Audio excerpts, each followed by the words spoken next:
अविरल शब्द गणोग प्रक्षालित सकल भूतल कलंका मुनिवीर पार्षद तीर्था सरस्वतीर्तनो दुरितम अज्ञान तिमिरांधानां ज्ञानांजनशलाकया चक्षुरुन्मीलितं येन तस्मै श्री गुरुवे नमः। परम गुरुभ्यो नमः। परंपराचार्य गुरुभ्यो नमः। सकल कलश विध्वंसकं श्रेयसां परिवर्धकं धर्म संबंधकं भव्य जीव मन प्रतिबोधकारकमिदं शास्त्रं श्री कार्तिकेयान प्रेक्षा नामधेयम्। अस्य मूल ग्रंथकर्तार श्री सर्वज्ञ देवाः तदुत्तर ग्रंथकर्तार श्री गणधर देवाः प्रतिगणधर देवाः येषां वचोनुसारमासाद्य श्रीमत् आचार्य प्रवर श्री कार्तिकेय देवैर्विरचितम्। मंगलम भगवान वीरो मंगलम गौतमो गुणे मंगलम कुंदकुंदादो जैन धर्मोस्तु मंगलम सर्वमंगल मांगल्यम सर्वकल्याणकारकं प्रधानं सर्वधर्माणां जैनं जयतु शासनम्। कोटिशतं द्वादशैव कोटो लक्षाणि शेतेस्त्रिदिकानि चैव पञ्चाशदष्टोच सहस्रसंख्य मेतत्श्रुतं पंचपदं नमामि। अरहंत भासयतं गणहर देवी गन्तियं सम्मं पणमामि भक्तिजुक्तो सुज्ञानमहो वहिं शिरसा इच्छामि वन्ते सुदभक्ति कांसो को दसालोचे अंग वंग पयनय पाउडय परियम सुत्त परमाणुग पोगय चूलिया जेव सुत्तय थुदम कायम सैनिष्कल मंचे में पूजे में वंदामि नमंसा में दुख को कमको भोलाओ सुगय गमनम समाय मरणम जनगुण संपत्ति होद मध्यम। अथ पौर्वाणिक स्वाध्याय वेलायाम श्रीमद् आचार्य भक्ति कायो सर्गम करोमि।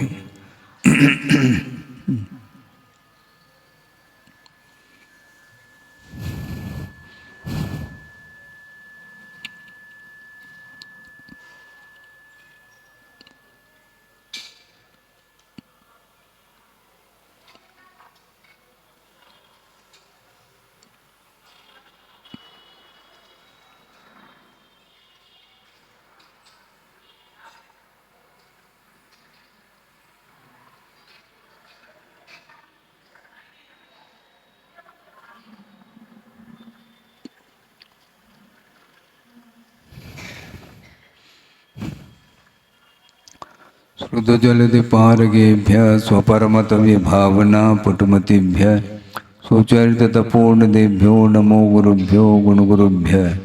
चत्वेश गुण समग्रे पंचमे आचार्य कर्ण संदर्शे शेषानुग्रह कुशले धम्माहिरिये सदा वंदे गुरुभक्त संजमेन तरंत संसार सायरम घोरम चुन्नन्ते अट्टकम मम जम्मन मरणम न पावेन्ते ये नित्यं व्रतमंत्र होम निरता ध्यानाग्निहोत्राकुला षट्कर्मा विरता तपोधनदना साधु क्रिया साधव शील प्रावरणा गुण प्रहरणा चंद्रार्क तेजोदिका मोक्षद्वार्ग पाठ पाठ नभटाः प्रीणन्त मां साधव गुरुव पांतुनो नित्यं ज्ञान दर्शन नायकाः चारित्राणो गंभीरा मोक्ष मार्गोपदेशकाः।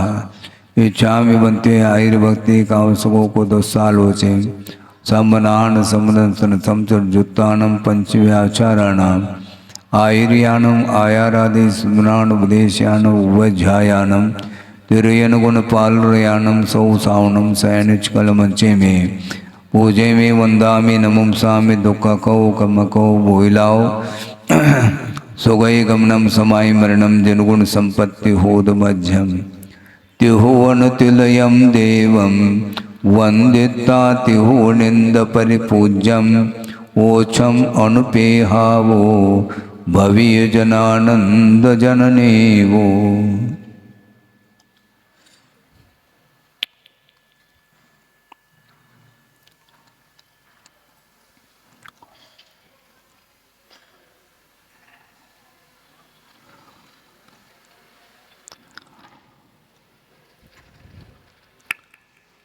जीव और शरीर का जो संबंध है वह अनादिकालीन संबंध है। अतीत अनंत काल व्यतीत हुआ है वह शरीर के साथ ही व्यतीत हुआ है।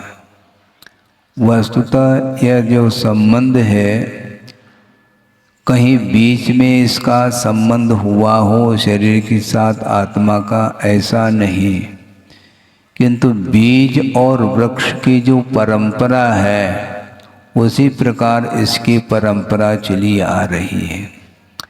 विकल्प मन में ये उठता है कि बीज पहला है क्या वृक्ष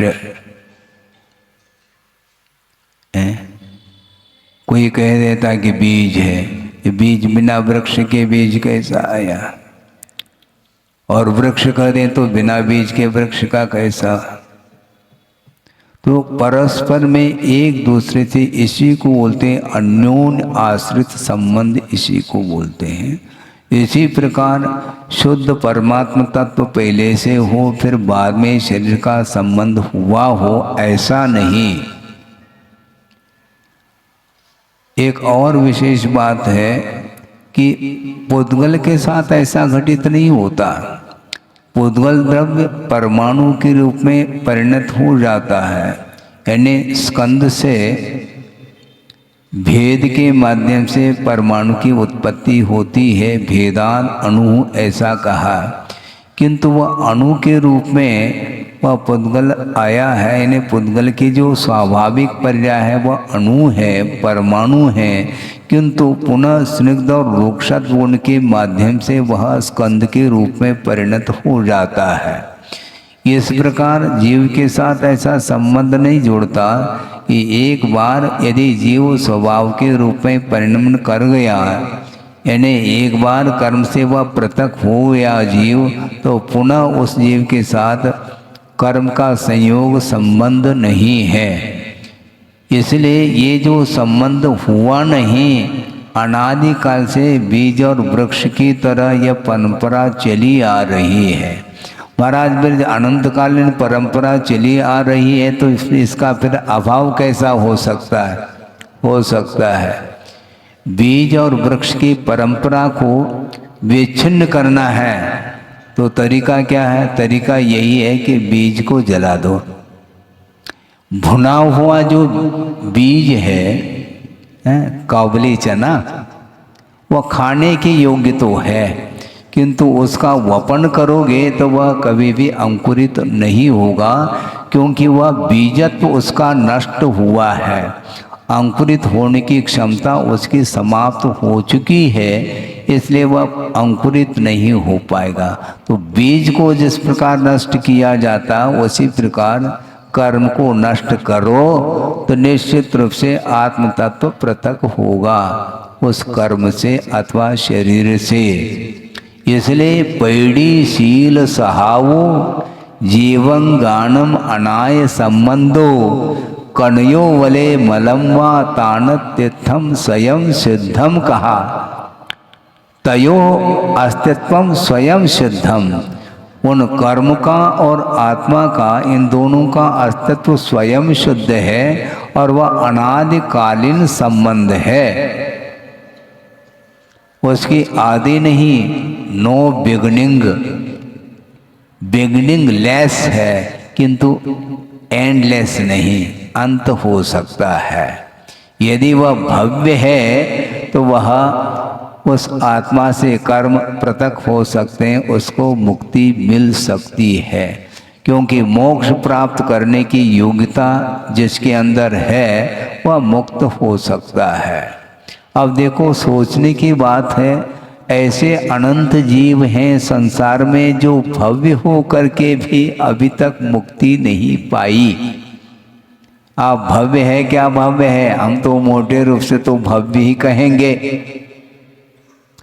और दूसरी बात यह है कि महावीर भगवान को निर्वाण प्राप्त करके समय कितना हुआ है?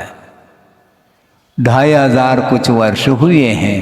इसके पहले वो भव्य थे क्या? नहीं, भव्य थे तभी तो मुक्त हुए, किंतु भव्य होते हुए भी अनंत काल तक इसी संसार में रहे उसी प्रकार अपन भी रह रहे हैं।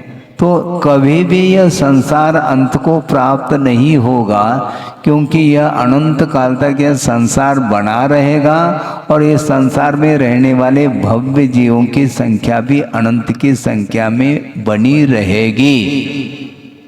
जब कभी भी देखो तो वहां पर यहाँ भव्य जीव पाए जाएंगे, महाराज उनको मोक्ष कब मिलेगा?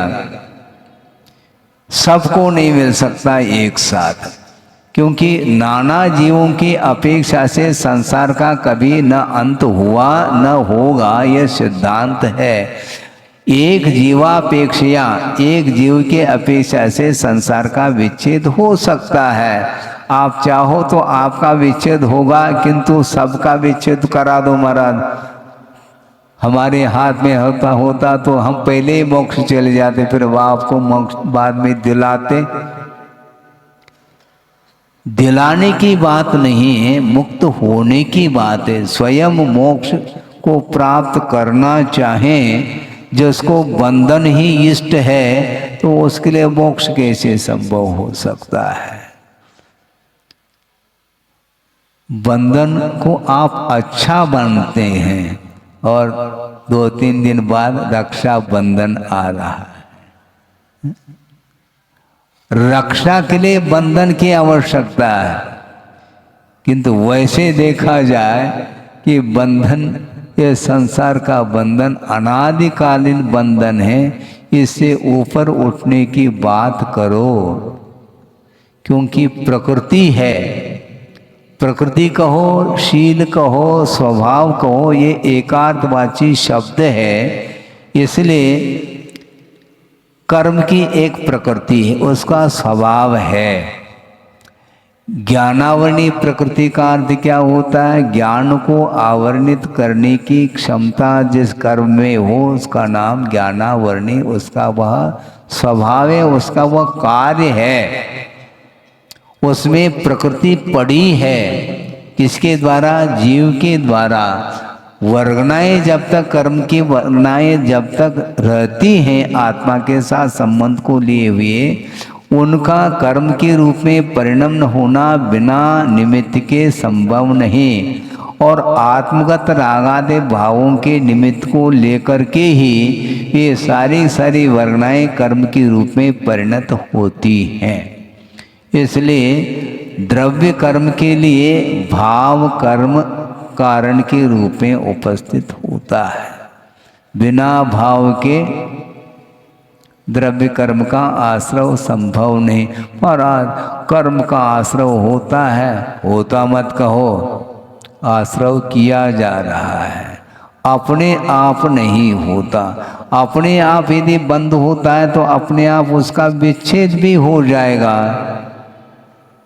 अपने आप रोग आता है तो अपने आप रोग निष्कासित भी हो जाएगा। ऐसा नहीं, रोग जो आया है तो उसमें गड़बड़ी आपने की है, रोग के लिए निमंत्रण आपने दिया है। अपने आप रोग, हमने कुछ किया ही नहीं, ऐसे नहीं किया है। आसाता वेदनी का कर्म का बंध जो आपने किया है ना, वही तो रोग को ले आता है। ये नहीं, अंतरंग कारण की ओर आपके दृष्टि नहीं जा रही है, और अंतरंग कारण जो कर्म है वह उदय में आता है तो उसके लिए और सामग्री उपस्थित वह कर देता है। जिसका निषेध किया है उसी को ग्रहण करने का भाव आता है। डॉक्टर साहब ने जिसका निषेध किया, जो परहेज बताया है, उसी के प्रति रुचि जागृत और होती है। कफ बन गया है, दही रुच रहा है, उसको खटाई रुच रही है तो ठीक है, फिर दवाई मत लो, खटाई लेते चले जाओ। इसलिए परहेज जिसका निषेध है वही करता है। ये संसार का स्वरूप है, स्वभाव है, उसकी वह प्रकृति है। जिसका आगम में निषेध किया है वही करना प्रारंभ करता है। राग मत करो, राग ही इष्ट है उसके लिए। हाँ, राग मत करो तो राग करता है, द्वेष मत करो तो द्वेष ही करता है। वो स्वयं मोल ले रहा है बंधन को, बंधन उसको इष्ट है ऐसा लगता है। नहीं महाराज हमें इष्ट नहीं है। हम ये पूछना चाहते हैं आप दुखी हैं क्या? सही सही बोलना है, दुखी है क्या आप? यदि दुखी नहीं है तो उपदेश की आवश्यकता नहीं। यदि दुखी है तो किससे दुख हो रहा है हमें बता दो, तो उससे परहेज बताएंगे हम परहेज नहीं करना चाहते हैं और दुख दूर हो जाए। दुख की जो सामग्री है उसको एकत्रित करते चले जा रहे हैं और दुख से दूर होना, ऊपर उठना चाहते हैं, ऐसा न भूतो न भविष्यति वाली बात है। हाँ, बहुत कठिन है ये काम। तो कठिन तो प्रतिदिन यही विषय आता है और यही सामने रखा जाता। कब तक रखोगे महाराज? इससे संसारी प्राणी को भोग्य सामग्री से एलर्जी नहीं हो रही है, किंतु उपदेश के प्रति एलर्जी हो सकती है। कितने दिन वही सुना रहे हैं, वही सुनने के लिए हम बैठ जाते हैं, तो और क्या सुनाएंगे हम। आप दुनिया की बात आपको अच्छी लगती है तो हम दुनिया से ऊपर उठना चाहते हैं। हमारा कैसा कल्याण होगा हमारे प्रति? तो आपके प्रति तो हमारा अनुराग है, धर्मानुराग है, लेकिन आपका स्वयं का भी होना चाहिए धर्म के प्रति अनुराग है। संसार के प्रति तो अनुराग निरंतर, वह राग बढ़ता चला जा रहा है, उसमें प्रगाढ़ता आ रही है, राग कम नहीं हो रहा है। और हम राग को कम करने की बात कर रहे हैं, तो इसलिए जिसका निषेध करते हैं वही करता चला जाता है। इसलिए आचार्य महाराज कहते हैं कि भगवान इसी से किसी से नहीं बोलना चाहते, इसीलिए नहीं बोलना चाहते। बोलने से कुछ भी उनको लाभ देखने में नहीं आ रहा। उनके सामने पूरा जगत जो है ना प्रत्यक्ष दिखाई दे रहा है, किसके अंदर कौन कौन से परिणाम हैं, क्या है। इसलिए वो उपदेश देना नहीं चाहते हैं, क्योंकि उपदेश लागू उसी के ऊपर होता है जिसका होनहार है।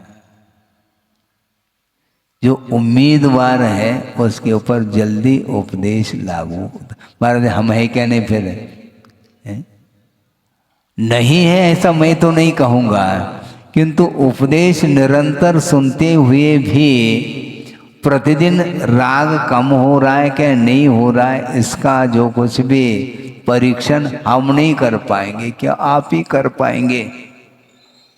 आप दुकान में बैठे हैं तो कितने उत्साह के साथ आप दुकान चलाते हैं, मैं देखने के लिए थोड़ी आ पाऊंगा, ये मेरा विषय है ही नहीं। और यहाँ पर दुकान की आप बात नहीं करते हैं, भले ही भीतर विचार उत्पन्न हो रहे हैं, बात अलग है।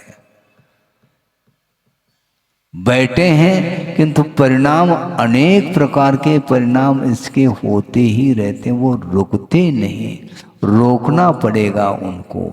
इसलिए राग को कम करने का पुरुषार्थ आपको करना है, और उसके जीवन में ही राग कम होगा जिसकी श्रद्धा, जिसकी आस्था मजबूत हो रही है। इसलिए अनित्य की ओर दृष्टि जाएगी तो निश्चित रूप से राग कम करेगा। नित्यत्व की दृष्टि समाप्त होनी चाहिए।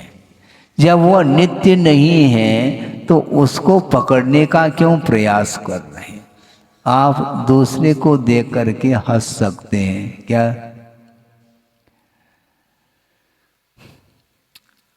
सरोवर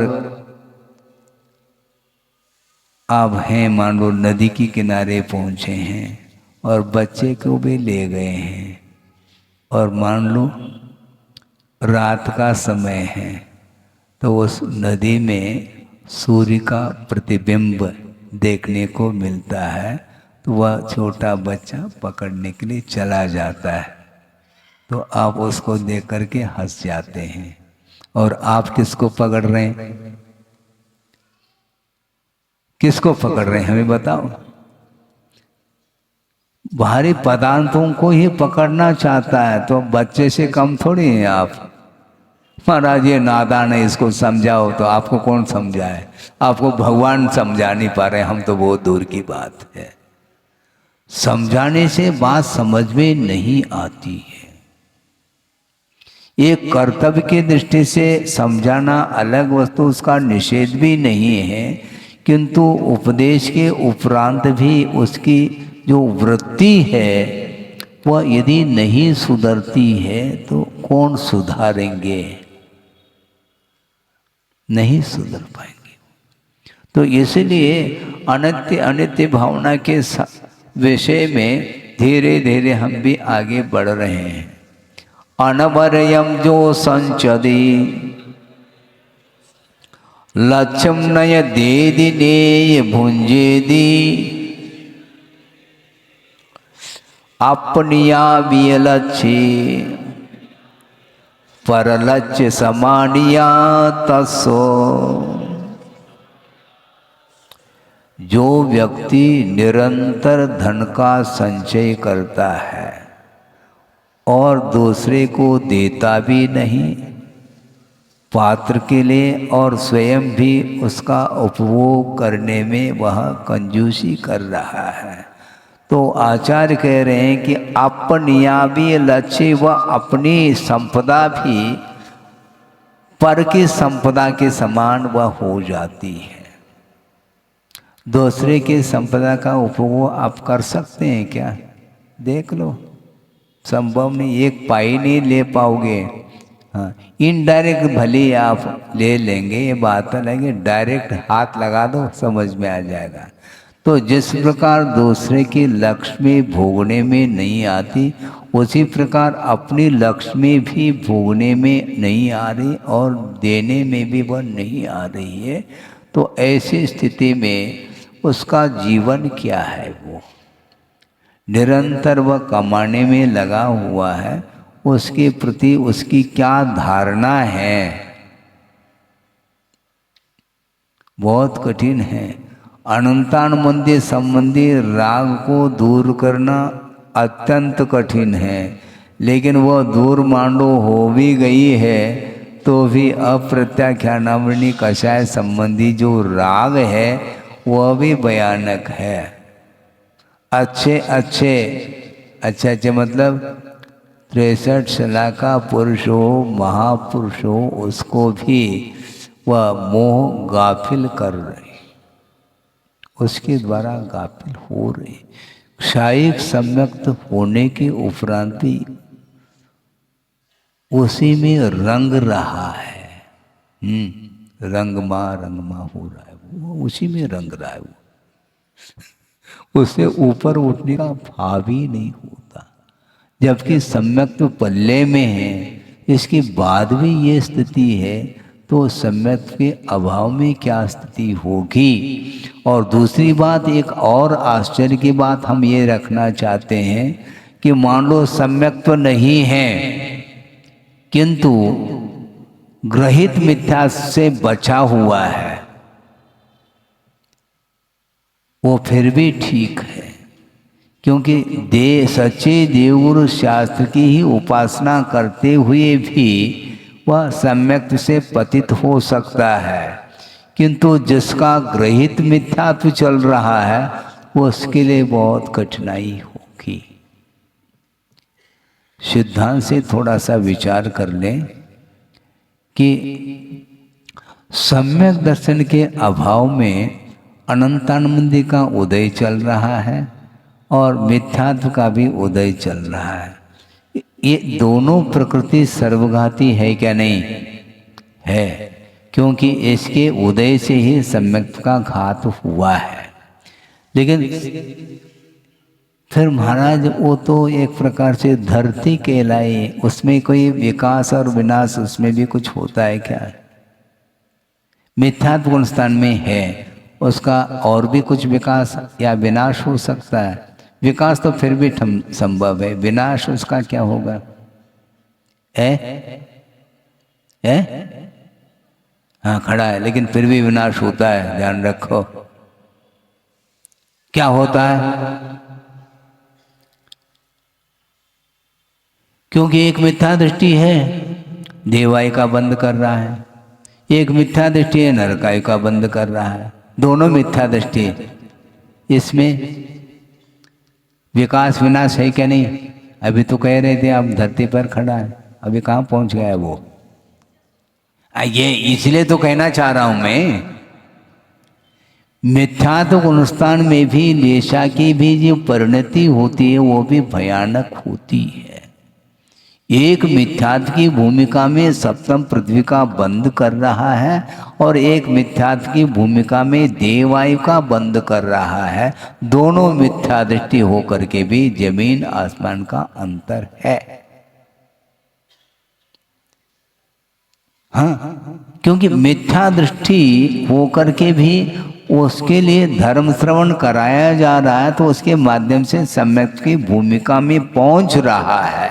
यही तो विकास माना जाता है।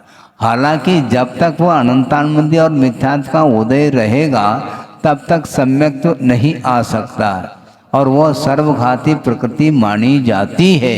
लेकिन सर्वघाती होते हुए भी उसका यदि मंद उदय आता है तो निश्चित रूप से उसका मुख विकास की ओर है।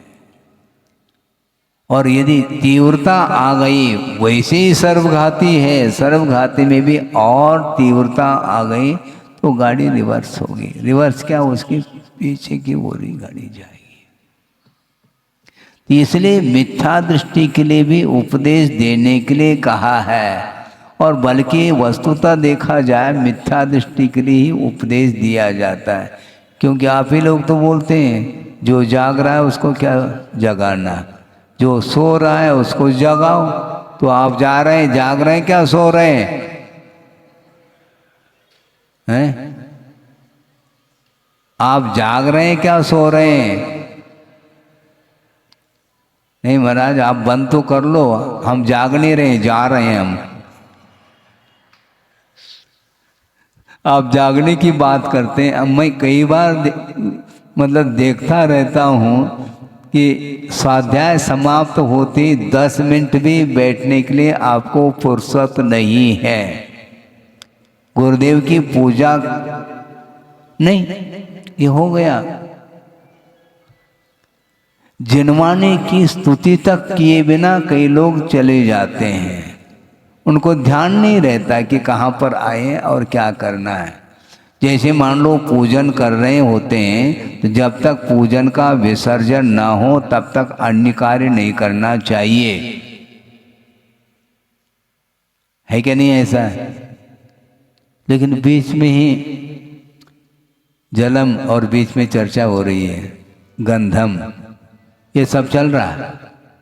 होता है कि नहीं हो रहा है? क्यों ऐसा हो रहा है? कितने विकल्प हैं। धार्मिक क्रियाओं को बिल्कुल 10 मिनट के लिए भी करना है तो भी उसमें प्योरिटी नहीं आ रही है। तो वही कितनी औपचारिकता होती चली जा रही है। और आप पूछते भी हैं महाराज हम कैसे आगे बढ़े, तो पीछे ही चले जा रहे हैं, आगे बढ़ने की बात ही नहीं है। 10 मिनट भी शांति के साथ धार्मिक कार्य नहीं करते हैं तो हम फल और चाह रहे हैं, हमें कौन सा फल मिलेगा? जैसे परिणाम है वैसे फल मिलता चला जाएगा।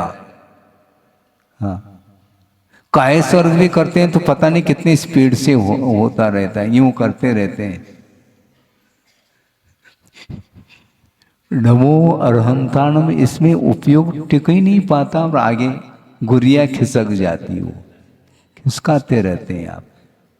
इतनी ये आकुलता नहीं है। किसके शरण में आए हैं? पंच परमिष्टि के शरण में आने के उपरांत भी शांति के साथ एक माला भी नहीं फेर पाते हैं और मन फिर जाता है, इधर उधर चला जाता है। इसलिए उसके प्रति समर्पण भाव जागृत करना बहुत कठिन है, सबसे दुर्लभ है ये। और बिना इंटरवल घंटों तक विकताएं हो सकती हैं, उसके लिए घड़ी नहीं देखते हैं, घड़ी को पीछे कर देते हैं, हाँ, और वो विकताएं घंटों तक होती चली जाती हैं। राग की कथा,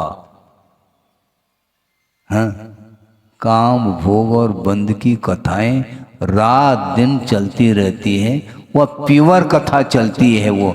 और ये सत कथा में जो है ना 10 मिनट भी नहीं हो पाता, और वो उसका मन, तो क्या करोगे आप, कैसे होगा?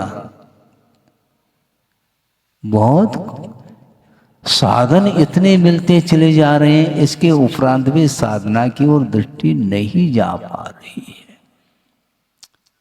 आचार्य महाराज राजवार्तिक पढ़ा रहे थे, आप सुनो, आपस में फिर चालू हो गया। इसलिए तो कहा जा रहा है, हम क्या कहना चाह रहे हैं।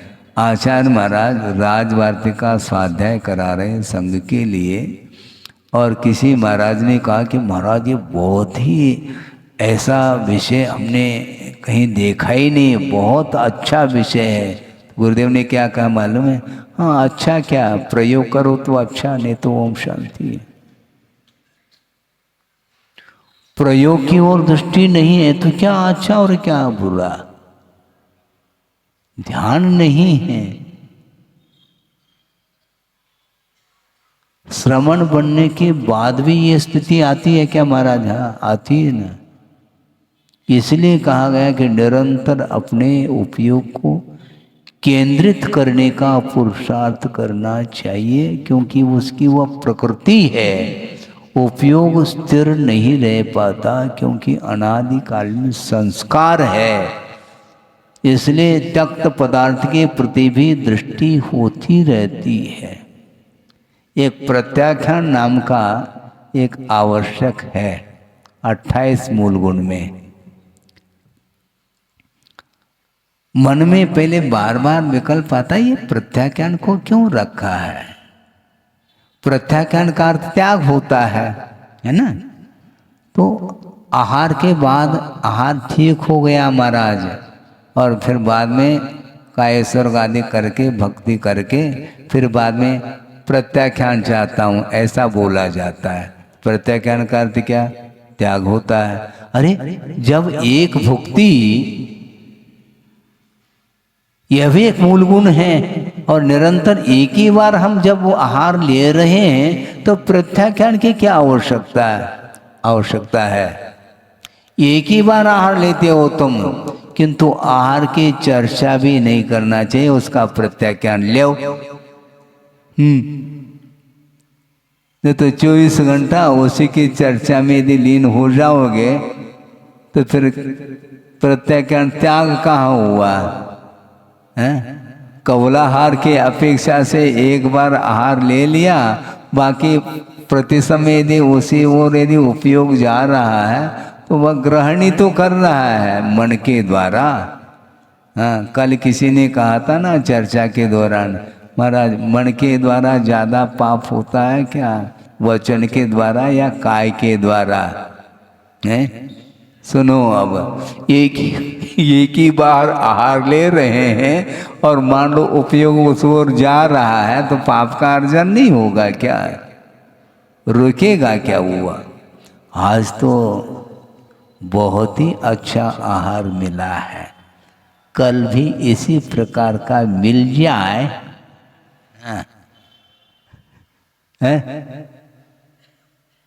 ये भाव आ सकता है क्या? नहीं। जब गुणस्थान से पतित हो सकता है, ये सिद्धांत सामने है, तो ये परिणाम होते हैं, तभी तो गुणस्थान से वो नीचे चला जा रहा है। गाड़ी रिवर्स क्यों हो रही है? वर्धमान चारित्र नहीं है हम लोगों का, तीर्थंकरों का जो चारित्र होता है वो वर्धमान चारित्र था, निरंतर उसमें वृद्धि ही होती रहती है, उसका नाम वर्धमान चारित्र। और हीमान चारित्र का अर्थ गाड़ी रिवर्स है। ये होता है मन के माध्यम से आश्रव। यदि नहीं मानेंगे तो 108 जो आश्रव के द्वार है वह कैसे बन पाएंगे, हमें बता दो आप। अधिकरणम जीवा जीवाहा, जीवाधिकरण और अजीवाधिकरण। तो जीवाधिकरण के 108 भेद किए ना, समरंभ समारंभ आरंभ मन वचन काय, ये 3 योग, कृतकारित अनुमोदन और क्रोध मान माया लोभ, इसके अपेक्षा से 108 किए हैं। और क्रोध मान माया लोभ की जो वैरायटी है, अनंतानुबंधी, अप्रत्याख्यानावरणी, प्रत्याख्यानावरणी, संजुलन, इनके साथ यदि और जोड़ेंगे तो संख्या और बढ़ेगी। तो इसीलिए इन सबके माध्यम से आश्रव होगा। व्रतियों के हिसाब से कह रहा हूँ, गृहस्थ के लिए नहीं। मान लो घर में है किंतु व्रती है, तो मान लो उसने उपवास कर लिया, क्योंकि प्रोष्ठोपवास करता है। अब प्रोष्ठोपवास के लिए वह उपवास कर लिया, तो अब क्या 24 घंटा फुर्सत है, एक साथ काम कर लें हम, कल का भी, परसों का भी, नरसों का भी, बस सब 7-8 दिन का काम अच्छे आराम से। अब कुछ काम है, अब बनाना नहीं है खाने के लिए, किंतु कल क्या बनाना, परसों क्या बनाना, ये सारा तालिका, इसकी तालिका लिस्ट है उसके सामने, वो सब कार्य कर रहा है। तो क्या बनाना, बनाया कुछ नहीं, क्या बनाना, ये प्लानिंग, विथ प्लानिंग चलता है वो। तो इसके द्वारा आश्रव होगा, ये ध्यान रखो। बनाया क्या तुमने, नहीं बनाया, बनाने का भाव है क्या नहीं, क्या बनाना, और फिर उसके लिए सामग्री कितनी एकत्रित करना, ये समारंभ और आ गया। और आरंभ की अपेक्षा से तैयारी करके रखना, ताकि पारणा के दिन समय पर भोजन करना है। तो अभी से ये विकल्प तो है उसके अंदर। तो इसके द्वारा आश्रव होगा क्या, नहीं, क्यों पंडित जी, होगा? हाँ, होगा। सुनो तो गड़बड़ कुछ नहीं है। आप निश्चिंत कैसे रहोगे फिर 100 साल का सोचो, फिर गड़बड़ तो होना ही है, हैं? तो इसीलिए उस उपवास के दिन, उपवास का अर्थ क्या होता है, चारों प्रकार के आहार का त्याग का नाम उपवास है, ये तो है ही। लेकिन वस्तुतः उपवास का दूसरा अर्थ भी है। उपवास, वास का अर्थ होता है रहना।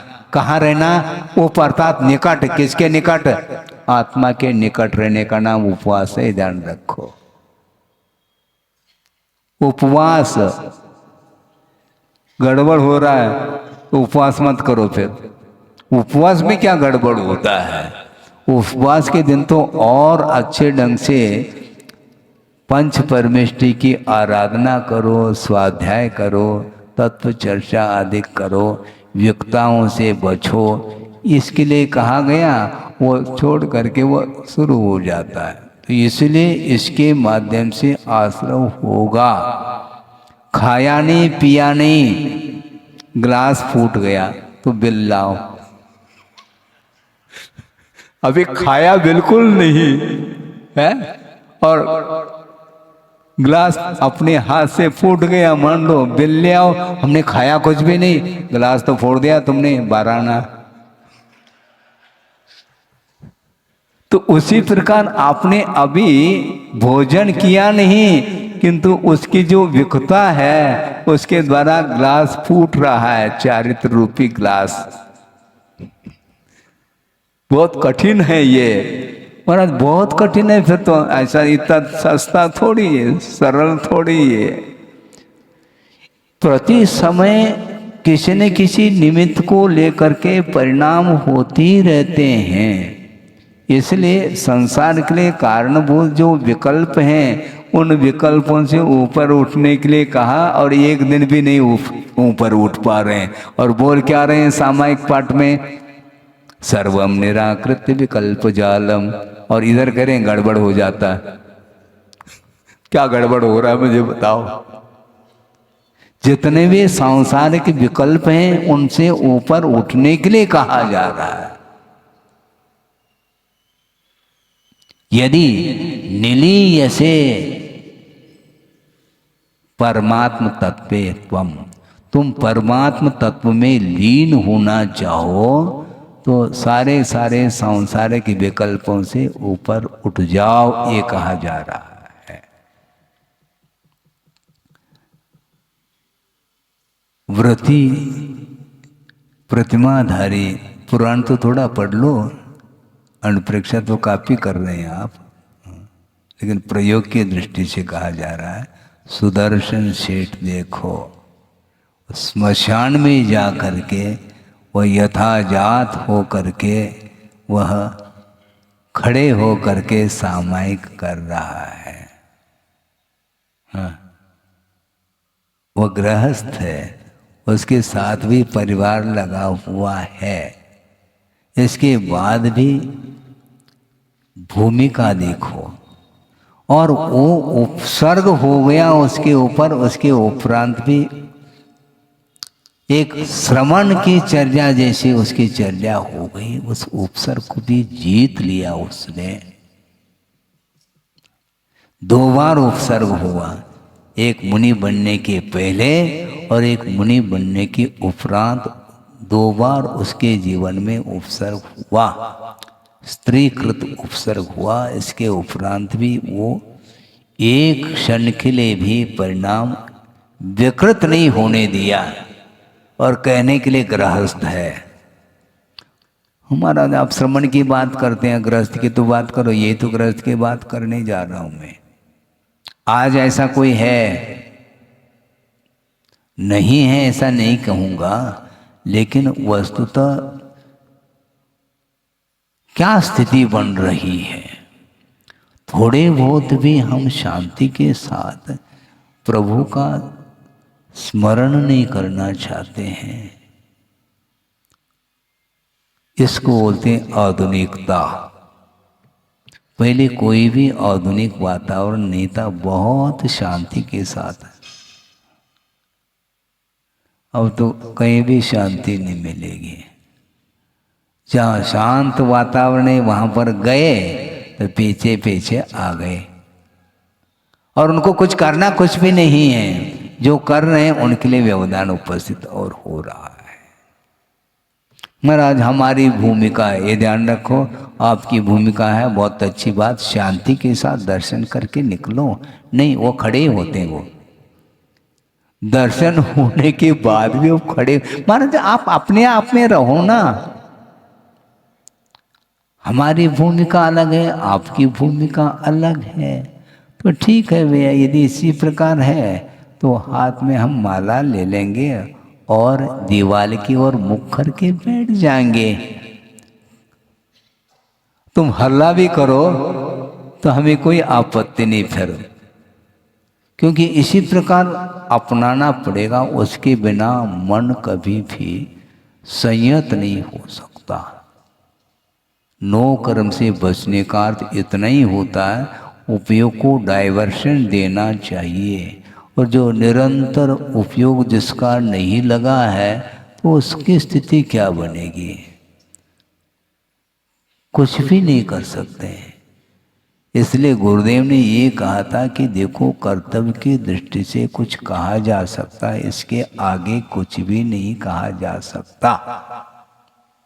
कि वो क्या कर रहा है ऐसा थोड़ी कहा जा सकता है। टीचर ने पढ़ा लिया, होमवर्क दे दिया, तुम करो तो ठीक है, नहीं करो तो आपके घर जा कर के थोड़ी देखने के लिए आएगा होमवर्क कर रहा है क्या नहीं कर रहा। तो करना हो तो करो, नहीं करना तो तुम्हारी मर्जी, हमारी कोई अर्जी नहीं। हाँ, तुम्हारी मर्जी के ऊपर, क्योंकि भगवान के ऊपर कुछ भी नहीं है। केवल कर्तव्य की दृष्टि से उन्होंने कहा कि इस प्रकार दूसरे के प्रति उपकार का भाव रखना चाहिए, किंतु उसकी इच्छा यदि है तो दिया जा सकता है उपदेश, उसमें कोई जोर जबरदस्ती नहीं है, विरोध नहीं। विरोध में अवरोध है। हाँ, तो फिर क्या करना, अनुरोध करो। हाँ, अनुरोध में, अवरोध में, विरोध में, इन तीनों में अंतर है। आप कहते ना अनुरोध है, इसका अर्थ क्या है? क्या है इसका अर्थ? अनुरोध का अर्थ क्या है? हाँ, आपसे प्रार्थना करते हैं, ये अर्थ निकलता है। आपसे अनुरोध है जहाँ कहीं भी हो वह व्यवस्थित हो जाए, ऐसा बोलते हैं। यहाँ पर विरोध नहीं है। विरोध करेंगे तो अवरोध होगा।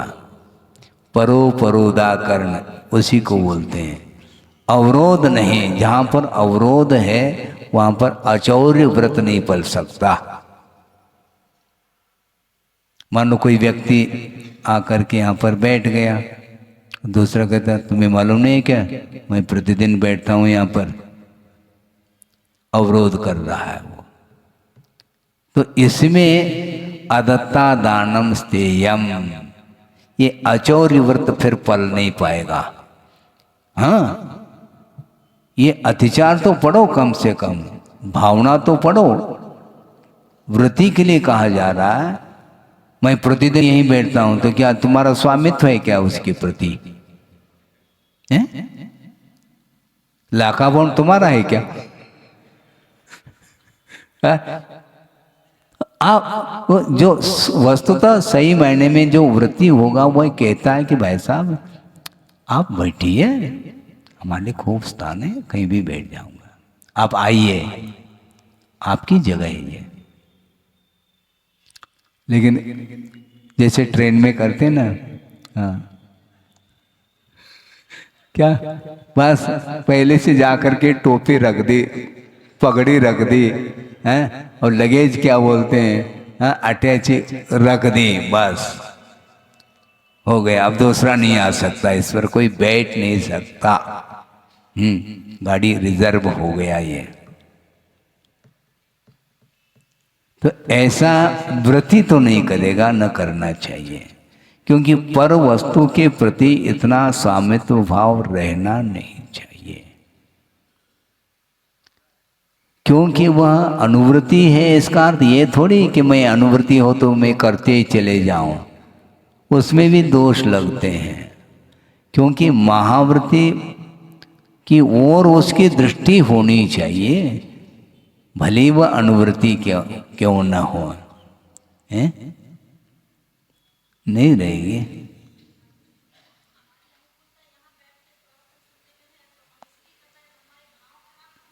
हाँ हाँ, ठीक है ना, तो कर लो फिर। हाँ, इसलिए लगता है अदत्ता दानम स्तेयम, बिना दी हुई वस्तु को हम ले रहे हैं, जगह ले रहे हैं हम। आपका अधिकार है क्या? स्वामित्व है क्या आपका? मुझे बताओ। स्वामित्व नहीं है। आपकी वस्तु नहीं है, मान लो वो गिरी हुई वस्तु है, उसको उठा नहीं सकोगे। निहितम वा पतितम वा सुविस्मृतम वा परस्वम अविसृष्टम, न हरति न च दत्ते, न वह ग्रहण करता न देता है, नहीं दे सकता, क्योंकि गवर्नमेंट की चीज है वो। किसकी वस्तु है आपको ज्ञात थोड़ी, ले करके चले गए, मान लो वो पीछे पीछे आ गए, भाई साहब ले, तो आप क्या करोगे? अपनी वस्तु भी है, मान लो यहाँ रखी है, बाद में मान लो विस्मृत हो गया, ये हमारी है क्या दूसरे की? तो उठाना नहीं कहा है, दूसरे के तो छोड़ो आप। अदत्ता दानम, बिना दी हुई वस्तु को ग्रहण करना चोरी है, ऐसा कहा। किसी ने कहा तुम चोर हो, तो उबल गया हो, तो उन्होंने कहा भाई साहब आपने कब व्रत लिया था, अचोर व्रत? वो शांत हो गए। वो जब तुमने व्रत अंगीकार किया नहीं है और कोई दूसरा चोर कह दे तो आपको दिक्कत क्या हो रही है? आपका कोई संकल्प है क्या चोरी नहीं करने का? फिर भी कोई कह देता तो बुरा मान लेता है, जैसे बिल्कुल ही है? तो ये सब क्या है? ये परवश। यहां तक गुरुदेव ने कहा था ये भावों की भी चोरी होती है। हाँ, किसी को हम आग्रह करते हैं तो चोरी का दोष लगेगा, क्योंकि उसके भाव नहीं है। जबरदस्ती किसी की धारणा को परिवर्तित करने का प्रयास करना, यह भी चोरी के अंतर्गत आता है। हाँ, आप रखो जो भी चर्चा का विषय रखना हो, उसके लिए भी उत्तर है। हाँ, नहीं है तो बैठे क्यों फिर? और दूसरी बात यह है, मैं किसी को फोकस थोड़ी बना रहा हूं, मैं सभा को फोकस बना रहा हूं, ये ध्यान रखो। सभा के लिए उपदेश है, हमने बुलाया तो है नहीं, निमंत्रण तो दिया नहीं, जबकि आपने ही कहा महाराज समय हो गया चलिए, तब आया हूं मैं, ये ध्यान रखो मंच पे। हाँ? बहुत जल्दी प्रश्न करते, करना भी चाहिए, उसके माध्यम से उत्तर भी तो मिलता है, और सबके लिए उत्तर मिलता है एक के निमित्त से। आग्रह नहीं इसमें, किसी की धारणा को जबरदस्ती परिवर्तित करना, ये चोरी माना है। भावों की चोरी, श्रद्धा की चोरी। श्रद्धा की चोरी हाँ होती है। किसी का कोई भक्त है, अब उसको इधर आकर्षित करना ताकि उधर से अपने पास आ जाए, ये चोरी है।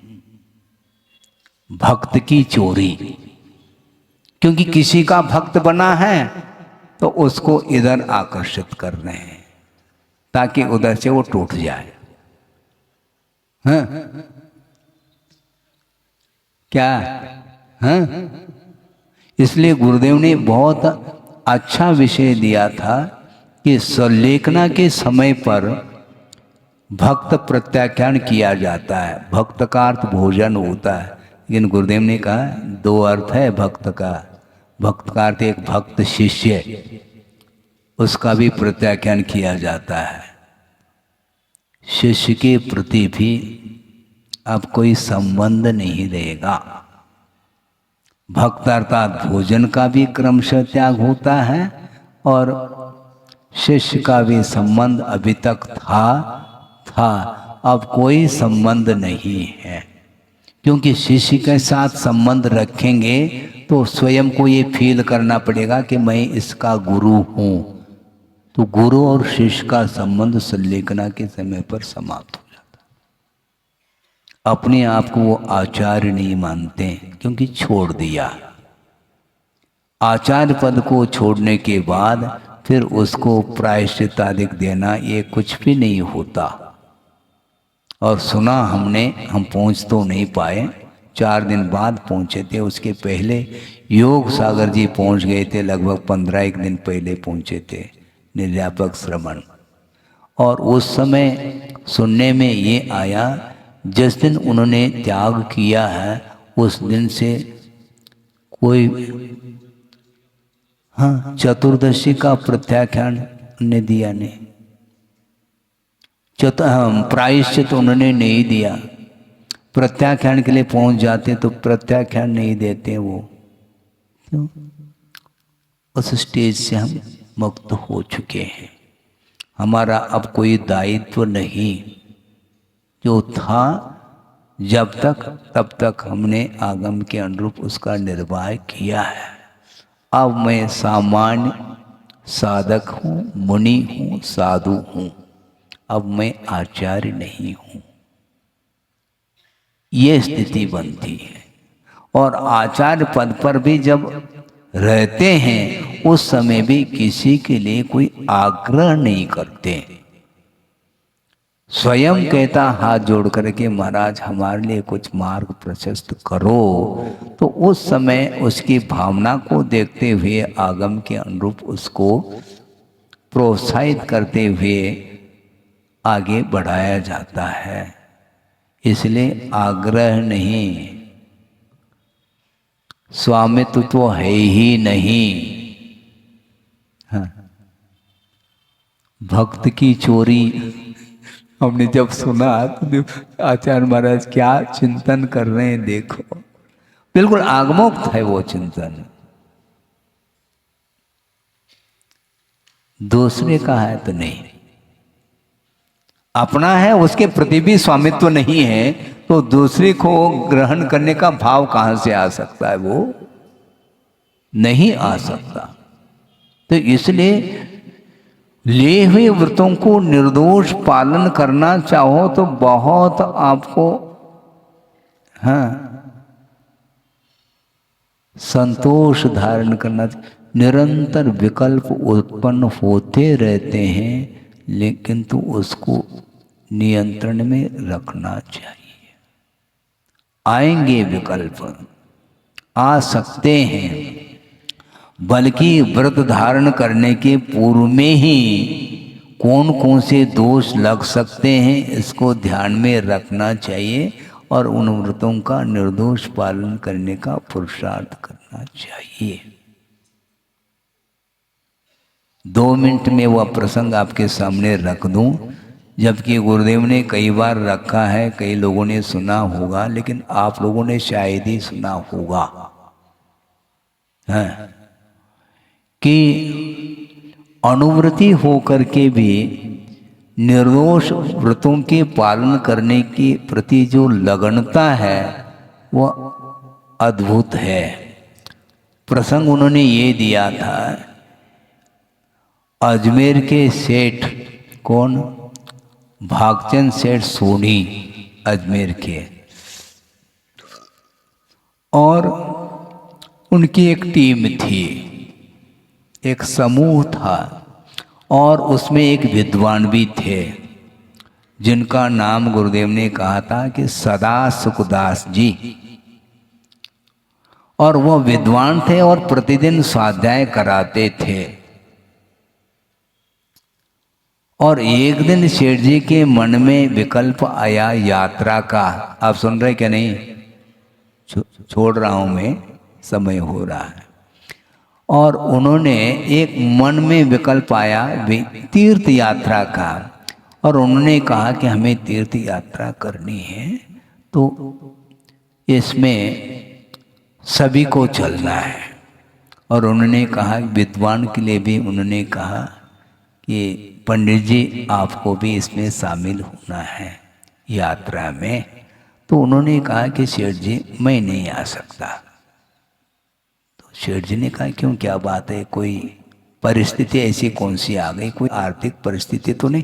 आर्थिक कोई परिस्थिति नहीं, फिर क्यों नहीं आना चाहते? हमने दिग्व्रत लिया है, हमने देशव्रत लिया है, इसलिए हमें यात्रा का विकल्प नहीं है। अब सोचो, सुन रहे हैं आप? इसको बोलते हैं निर्दोष चर्या पालन के प्रति इतनी लगन से, जबकि यात्रा के निमित्त से वो बुला रहे थे सेठ जी, कोई सांसारिक काम करने के लिए थोड़ी जा रहे हैं। इसके उपरांत भी उनका ये कहना था हम नहीं आ सकते, हमें यात्रा का विकल्प नहीं, क्योंकि वंदना ही तो करना है ना, यहीं पर बैठे बैठे हम वंदना कर लेंगे। किंतु गाड़ी में बैठ करके और जो दिग्व्रत हमने लिया है उसका उल्लंघन करने के लिए कहाँ आगम में लिखा है? सुन रहे क्या नहीं? तो इसको बोलते हैं लगनशीलता। क्योंकि गाड़ी से जाएंगे तो मर्यादा के बाहर जो कुछ भी हिंसा होगी उसका दोष आएगा, और मर्यादित क्षेत्र में जो कुछ भी हो रहा तो ठीक है, क्योंकि उसकी अपेक्षा से कोई विकल्प है ही नहीं। किंतु इस मर्यादा के बाहर मैं मन वचन काय से कृत कारित अनुमोदन से किसी भी प्रकार से कोई कार्य सांसारिक नहीं करूंगा, न और कोई कार्य करूंगा। क्योंकि वहां तक जाएंगे तो वाहन का प्रयोग करना पड़ेगा, तत्संबंधी हिंसा होगी। ये सारा विषय जब उन्होंने रखा तो हमने सोचा कि ये गुरुदेव ने कई बार सुनाया कि इस प्रकार व्रतों के पालन करने के प्रति निष्ठा है, तो कैसे करेंगे? हमारा विशुद्धि बढ़ाओ महाराज। विशुद्धि कैसे बढ़ाए? आपकी विशुद्धि मैं बढ़ाऊं है? तो मत मेरी विशुद्धि बढ़ाने से बढ़ जाएगा और घटाने से घट भी जाएगा। मतलब मैं घटाने बढ़ाने में मैं ये काम करूंगा क्या? विशुद्धि जो घट रही है और बढ़ रही है तुम्हारे पुरुषार्थ के द्वारा और प्रमाद के द्वारा। तुम यदि प्रमाद करते चले जाओगे तो विशुद्धि घटेगी, और अलर्ट हो करके निर्दोष पालन करने की यदि भीतर भावना जागृत होती है तो निश्चित रूप से उसमें विकास होता है। इस प्रकार अपने मन को नियंत्रित करने के लिए बार बार अनित्य के बारे में सोचना चाहिए। जब ये सारा नश्वर है, जो भी पदार्थ दिखाई दे रहे हैं वह सब नश्वर है, तो किसके पीछे मैं क्या करूं? ये भाव आना चाहिए। ये उपदेश देते समय कम से कम थोड़े समय के लिए तो भिगाव तो आता है, क्योंकि मैं फेस रीडिंग भी करता रहता हूँ। एकदम आप भीग जाते हैं, लेकिन परिसर के बाद क्या भीगते हैं पता नहीं, छाता भीगता है, फिर आप नहीं भीग पाएंगे। बारिश हो रही तो छाता ही भीगता रहता, आप भीगते नहीं। यही होता है। डॉक्टर साहब हंस रहे हैं। अभी आप भवन में आप भीग रहे हैं और बाहर जाएंगे तो छाता भीगेगा, आप थोड़ी भीगेंगे। ऐसा नहीं, निरंतर जो है ना अपने परिणाम को सुधारने का पुरुषार्थ करेंगे तो निश्चित रूप से विकास रुक नहीं सकता। विकास यदि रुकता है तो अपने परिणाम के विपरीत परिणाम के द्वारा रुकता है, और अच्छे परिणाम आप जागृत करेंगे तो निश्चित रूप से विकास में कोई संदेह नहीं रहता। इतना ही पर्याप्त है। बोधि समाधि परिणाम शुद्धि स्वात्मोपलब्धि शिव शोक सिद्धि चिंतामणिम चिंतित वस्तुदाने त्वां वंदमानस्य ममास्तु देवी। परम पूजाचार्य गुरुवर श्री विद्यासागर जी मुनि महाराज की जय। बोलिए आचार्य भगवान गुरुदेव श्री समय सागर जी महामुनि राज की।